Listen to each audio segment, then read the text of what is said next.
I'm going to invite Vidushi, who's here. We've been working on a very interesting repository. It's very difficult for a school to develop this kind of resource base of reaching out to the whole world by itself. The whole world can benefit. So if you add one resource, everybody who accesses it benefits. And if everybody adds one resource, just imagine what your life is so much easier. So here it is, and Vidushi. Good morning, everyone. Thanks, Kavita and Neha, for having me here. So the first thing when you log in, so right now I've logged in from the browser, but it's pretty similar in the way that it looks on the phone as well. First, you will get a sign in either through your email or just sign in using Google. So the sign in using email is basically if you have any other ID except Google. So if you do that, you will get a pin on the email ID and then you can add the pin and log into the app. So it's pretty easy. You just have to sign in. This is the first thing that you will see once you sign in the app, which is the about page. So we have attributed all the organizations and individuals who have shared their resources. And in fact, today only we've added a couple of more. If the 25% remember that there were fewer logos here, but we've added some more. So the resources are categorized in two ways: access to technology. So this menu button here we have categorized according to access. So you've already done the Google form: low access, medium, high access schools. And the other category is according to the stakeholders, which you see on the bottom. So if I go here, I'll start with stakeholders. So as a teacher, when you click on the teacher tab, this is how you see all the resources. So they've been categorized according to the type, which includes content and curriculum. There are assessment tools, there's skill development, there's classroom management, and there's professional development for teachers. And separately, there are also tech tools. Now here you see this icon here.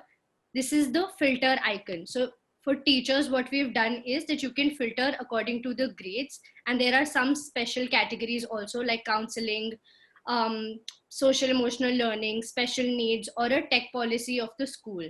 So particularly tech policy of school is important for school leaders. So if I click on the filter of tech policy of school and click done here, you will see that there's a resource and you can open the link here. And whenever you open a resource, there's the name of the resource, there's a resource description. And basically this is a category of the expertise you will build by using the resource. So this is connected to the diagnostics that you have been using from Adhyayan site. Now moving on to students, these are some of the resources which can actually be directly used by students. So you do not have to, you can just send the repository to the students and ask them to look at the students tab. And this is filtered according to the subjects. So according to their need, they can pick up whatever they want. Again, I'll open one resource here. The resource link is here. The resource description is here, and what sort of expertise they are building. Same for parents. There are some resources under the parents category, which are for teachers as well as parents, and some specifically for parents.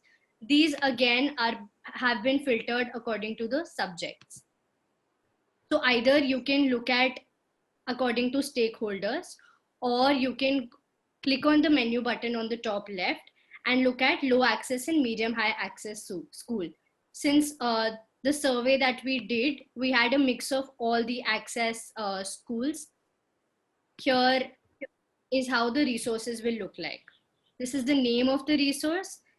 This is the stakeholder for which the resource is, and what type of resource. It's a tech tool, it's an assignment or activity, it's just an article or some tips to engage special needs students.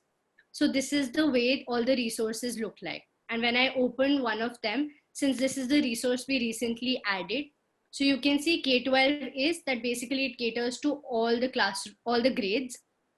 Resource description, you will know what the type of resource is, just sort of elaborates on it. And again, the expertise building. Now going back to the about page, here we also have 3 buttons which define how have we defined access. This was already there in your Google form. So no access basically means basic phone, no exposure to internet or applications, and no technological literacy. Low access would mean basic phone data packs, low cost smartphones, still no laptop or tablet. So basically when you're just using your phone and have access to WhatsApp, Telegram, and you know how to use very basic apps on the Play Store. So this is how we have defined the access. Medium and high is established Wi-Fi networks. You have already used EdTech and online tools in the education space, and you know how the curriculum can be integrated with technology. So these medium and high access resources are basically for those schools who have already been using EdTech even before the COVID lockdown happened. Reach out for support is basically a very short form. We're only asking for your name, email ID, school, stakeholder, and what do you require support for. So I check the backend database every day, and I email back asking for details of what sort of support do you require. And this is one of the most important features for us, which is add your resources. This only requires name, organization, and please paste the resource links here. And like I mentioned, that we attribute the resource to the individuals and organizations. Today itself, iDream, Clicks, Ignis, and Manan Books shared their resources. So we've already added their logos and attributed it to them. Whatever resource you want to actually add, it could be a very small YouTube video on a particular subject that was really helpful to you. For example, even it's a math resource. This is the kind of video that worked with the students, and the students were able to see the video and understand the concept. Even something as basic as that, you can paste the resource link here, and you can do it multiple times as well. So any sort of resource which is useful for the students, for the teachers, or any stakeholder, you can add it here. This is an assessment tool. It's basically a grade 1 practice packet. So when you open this link, it goes to a Google Drive link. Right, just a second.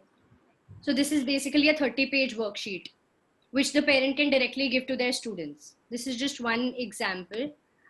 We can look at other resources also. So these are assessment tools from grade 1 to grade 8. These are just practice packets. This is Edmodo is a distance learning kit. So there are certain webinars and there is a distance learning toolkit which the parents can directly use.